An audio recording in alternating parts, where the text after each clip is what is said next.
If you had to pick right now, which garden would you choose? My mum's garden that is absolutely bursting with flower and is all bedding plants, or my garden that is flowering shrubs? Keep watching to see both gardens, and there's no right or wrong answer. This is my mum's garden and it is bursting every single year with flower. And I hear so many people say, I want a garden, I want it full of flowers all summer long. And this is what my mum produces every year. But what I want to share and what I want to add is you can have that flower, but a lot of it comes when it's bursting like this for the whole summer. Comes with a lot of bedding plants, and that's what my mum has. Whereas my garden, I don't want to do bedding plants every year. They take a lot of watering, they take a lot of time, and yes, they give a wonderful show of flower, but I prefer personally layering the garden with flowers and shrubs that come every year. This beautiful orange one comes up every year and it's tripled in size. It reproduces itself and it's tripled inside.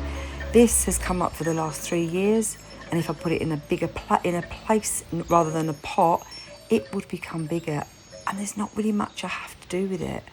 But I layer places, I layer areas. This attracts the butterflies. This is just gorgeous.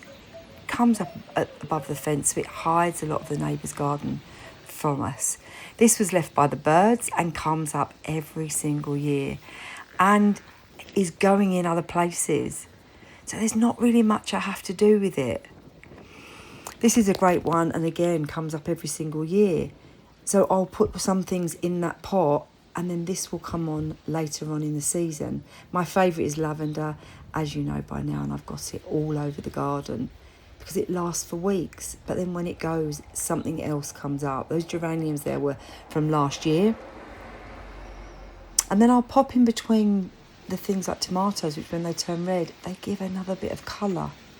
So yes, my garden isn't bursting the whole summer long, but if I layer it properly, then I've always got some form of colour, even if it's just the beautiful different shades of green. We've each got a choice what we want to do. My mum wouldn't do it a different way. She absolutely adores her bedding plants, but I wouldn't do it a different way either. And if I layer cleverly, then I can get flower in my garden for the whole summer, but I haven't got to plant those bedding plants and then lose them. There's something about losing those plants that is not something I want to do. So if you want that blast of colour for the whole summer, bring in those bedding plants, but just be prepared. They need more watering, they need a little bit more care, and they then die off and don't come back. You then need to replace them the next early part of the summer.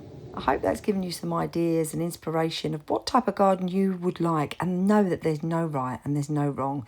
It's purely your choice of what time you have and what you want your garden to look like.